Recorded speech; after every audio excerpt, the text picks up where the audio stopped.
Mini mock test को लेकर के काफ़ी नाराज़गी बच्चों में थी कि आरडब्ल्यूए ने मिनी मॉक पेड कर दिया है। मिनी मॉक जैसा शब्द अगर कोई लाया था तो आपका आरडब्ल्यूए ही लाया था, ये बात आप जानते हैं। मिनी मॉक उससे पहले कुछ होता ही नहीं था।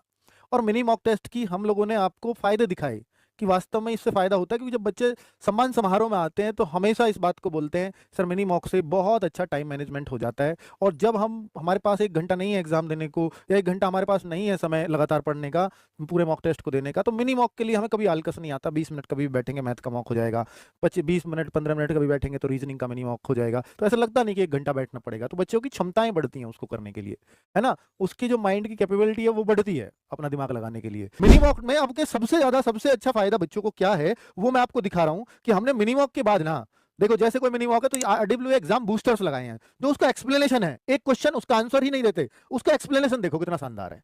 हर क्वेश्चन का अब से इस बार से एक्सप्लेनेशन आपको बहुत शानदार मिलेगा, जिससे आपको उस क्वेश्चन की क्लैरिटी समझ में आ जाएगी। और हर मिनी मॉक का या फुल मॉक का एनालिसिस जरूर होना चाहिए, तभी उसका फायदा होता है कि मैं इसकी और डिटेल पढ़ूं इस क्वेश्चन की, तो इससे ज्यादा डिटेल और आपको क्या मिलेंगी। तो उस क्वेश्चन का पूरा एक्सप्लेन करके समझाया हुआ होता है, उस क्वेश्चन से रिलेटेड सारे फैक्ट्स आपको दे दिए जाते हैं।